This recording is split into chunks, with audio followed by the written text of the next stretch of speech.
Hello friends, मैं हूं चंदन। Guys, Dubai नाम तो आपने सुना ही होगा, जो अपने अमीरी और भी ऐसे बहुत सारे कारनामों के लिए विश्व प्रसिद्ध है। आई मीन वर्ल्ड फेमस, जिनमें the Burj Khalifa, Burj Al Arab, Palm Island जैसे और भी बहुत सारे आलीशान और मशहूर कारनामे शामिल हैं। बट क्या आपको पता है, in the year of 1991 Dubai कुछ ऐसा था जो कि अब कुछ ऐसा है। क्यों शॉक हो गए? तो अचानक से आखिर ऐसा क्या हुआ दुबई में, और इसके पास दुबई के पास इतना अचानक से पैसा कैसे आ गया? क्या दुबई में गोल्ड कॉइन्स की बारिश होगी या कुछ और? Well guys, today's video is how Dubai become rich without any wasting time. Let's start and it's true.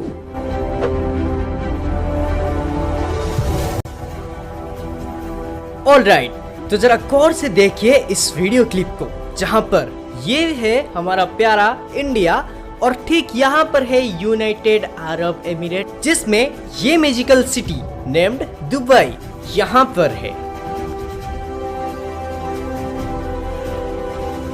तो अब थोड़ा फ्लैशबैक में चलते हैं। इन 19th सेंचुरी यानी कि 19वीं सदी में दुबई के पास अपना कुछ भी नहीं था। यस, कुछ भी नहीं था सिवाय बंजर जमीन और रेगिस्तान के, और उसके साथ दुबई के पास उसका खुद का कुछ भी नहीं था। तब सैटेलाइट रिसर्च यानी कि सैटेलाइट्स के इमेज से यहाँ पर ये पता लगाया गया दुबई के जमीन के नीचे तेल यानी कि ऑयल मौजूद है, जिनको हम कुकिंग के लिए भी यूज कर सकते हैं। बट ये मत सोचना कि दुबई यही तेल को बेच बेच के आज इतना अमीर हो गया। नो गाइस, ये गलत है। मैं बता दूं आपको, दुबई में तेल का रेवेन्यू ओनली 1% है, ओनली 1%। या it's true. In the case Dubai की हालत बड़ी नाजुक थी, और तभी एंट्री हुई एक हीरो, जिसने अकेले ही पूरे दुबई का हिस्ट्री से लेकर मैप तक सब कुछ बदल के रख दिया। क्या आप गेस कर सकते हैं वो आदमी कौन है? जी हाँ, वही ओनली वन मैन ने दुबई के सुनसान रेगिस्तान को world most visit tourist place बना दिया। जी हाँ, वो है 15 जुलाई 1949 में जन्मित Mohammed bin Rashid Al Maktoum, son of Rashid bin Saeed Al Maktoum जो कि उनके पिता थे, और लतीफा बिन हमद बिन जायद जो कि उनके माँ थे। तो फ्रेंड्स, सीन कुछ यहाँ पर ऐसा है कि Mohammad bin Rashid Al Maktoum ने जब यूके से अपनी इंग्लिश की स्टडी कंप्लीट करके दुबई आ गए, मैं बता दूं वो दुबई में जन्मित थे, दुबई के लोकल हैं वो। तो जब वो दुबई आ गए तो उनके जो पिता थे, उनके पिता ने पूरा उनका ऑयल का फैक्ट्री का जिम्मेदारी उनके हाथों सौंप दिया। जी हाँ, उनके पापा का ऑयल का बिजनेस था। जैसा कि मैंने कहा कि दुबई के मिट्टी के नीचे ऑयल है, और उनके पापा जो कि एक पॉलिटिशियन भी थे, वो अक्सर Mohammad bin Rashid Al Maktoum को अपने साथ बहुत सारे ऐसे बैठक में ले जाते थे। बैठक मतलब जो पॉलिटिक्स के मीटिंग्स होते हैं, वहीं पर अक्सर ले जाए जाते थे, और उसके साथ उन्हें वहां पर उनका प्रस्ताव रखने का भी मौका दिया जाता था। उसके चलते सब लोगों को उनके सोचने का तरीका पसंद आने लगा, और उनके काबिलियत को देख के 2 दिसंबर 1971 में उन्हें डिफेंस मिनिस्टर बना दिया गया पूरे यूएई का, यानी कि यूनाइटेड अरब एमिरेट्स का। और हाँ, वो भी ओनली द एज ऑफ 22, यानी कि जब वो डिफेंस मिनिस्टर बने पूरे यूएई का, तब उनका एज सिर्फ 22 साल था। और गाइस, मैं बता दूं, उनका जो सोचने का तरीका था वो कुछ ऐसा था, बी द ओनली वन और बी द नंबर वन। मतलब वो अगर कुछ बनाएंगे वो दुनिया का एक लौता होना चाहिए या फिर दुनिया का सबसे बड़ा होना चाहिए। समझ रहे हो ना? मतलब ऐसे सोच वाले इंसान थे वो। ओके, एग्जाम्पल देता हूँ। वो दुबई को हमेशा से डेवलप करना चाहते थे, इसलिए वो टूरिज्म को अपना रास्ता चुन लिए, और ये ठान लिए कि भाई पैसा कमाना है दुबई से, तो दुबई को अट्रैक्टिव करके दूसरे लोगों से पैसा कमाया जाए, यानी कि टूरिज्म से पैसा कमाया जाए। अगर आसान भाषा में कहें तो वो ये सोचे कि वो दुबई को ऐसा इतना अच्छा, इतना सुंदर सा डेकोरेट करेंगे कि बाहर से पर्यटक इसको विजिट करने आएंगे, और उन्हीं के पैसों से ये बिजनेस करेंगे टूरिज्म का।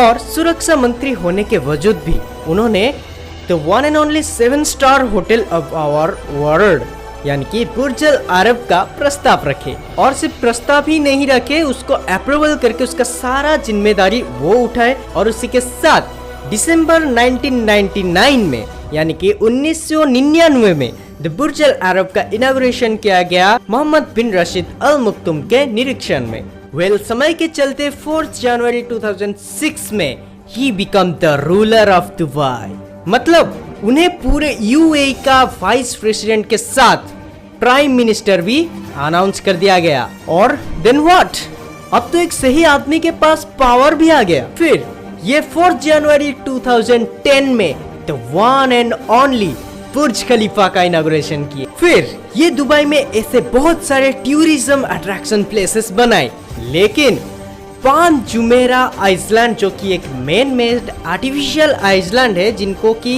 लोगों की तरह बनाया गया है, जो आज नहीं होता तो दुबई का मैप शायद कुछ अलग ही होता। इनडायरेक्टली हम ये भी बोल सकते हैं कि ये बंदा पूरे दुबई के मैप को ही बदल डाला। वो दुनिया का सबसे बड़ा shopping mall the Dubai mall को बनाए, जहाँ पर पूरे मॉल को एक्सप्लोर करने के लिए आपको उसी मॉल के अंदर ही टैक्सी लेना पड़ता है। वो दुबई में एक डिज्नीलैंड बनाना चाहते थे, जो कि दुनिया का सबसे बड़ा डिज्नीलैंड होगा, लेकिन ये बात डिज्नीलैंड के सीईओ ने टोटल मना कर दिया, क्योंकि डिज्नीलैंड दुनिया का सबसे बड़ा यूएसए में है। तो ये बात द रूलर को लग गई और वो दुबई में दुबई लैंड बना दिए, जो कि यूएसए के डिज्नीलैंड से 10 गुना बड़ा है। और उन्हें किसी ने ये भी कहा था कि दुबई में पूरा रेत का ही इलाका है, यहाँ पर कभी फ्लावर्स नहीं खिल सकते हैं।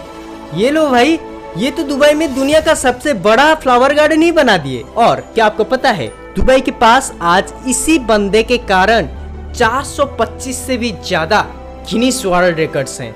425 से भी ज्यादा गिनीज वर्ल्ड रिकॉर्ड है, मतलब जस्ट इमेजिन, जो कि कोई आम बात तो नहीं है, बिल्कुल भी नहीं है। हालांकि ये सब करने के लिए द रूलर ने अबू धाबी के वर्ल्ड बैंक से बहुत सारे लोन भी लिए थे। और हाँ, ये बात भी सच है कि वो टाइम पर लोन चुका भी नहीं पाए, लेकिन दुबई में डेवलप्स को देख के, यूएई के कंट्री को पूरा डेवलप करते हुए देख के अबू धाबी के बैंक ने भी उनके साथ कोऑपरेट किया और उन्हें कुछ और टाइम दे दिया लोन चुकाने के लिए। और वो ओनली 10 से 20 साल के अंदर दुबई को कुछ ऐसा बना दिए।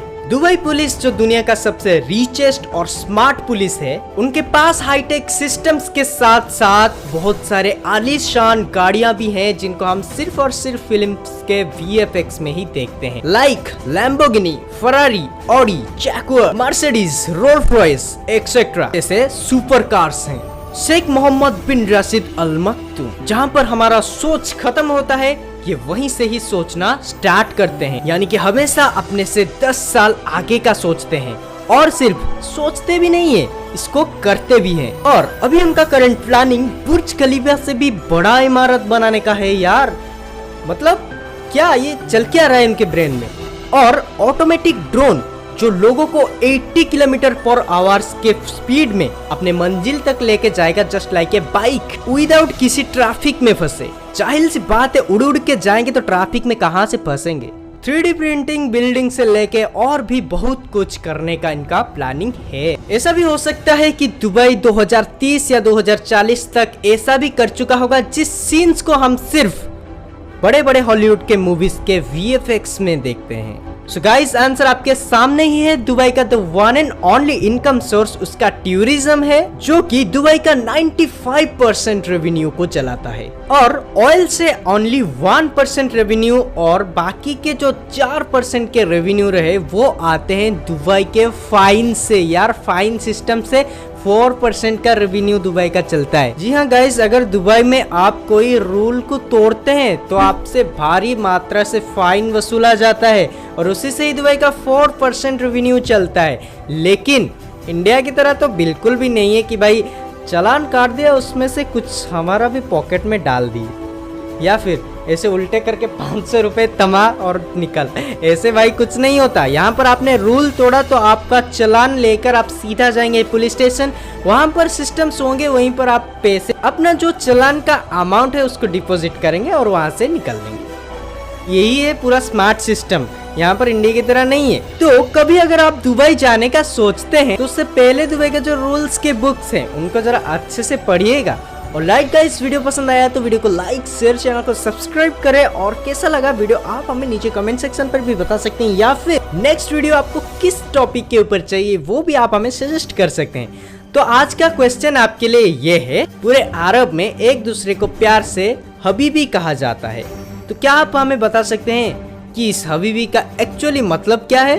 कमेंट सेक्शन में जरूर लिखिएगा। Alright guys, we will see you soon in the next video. Bye bye.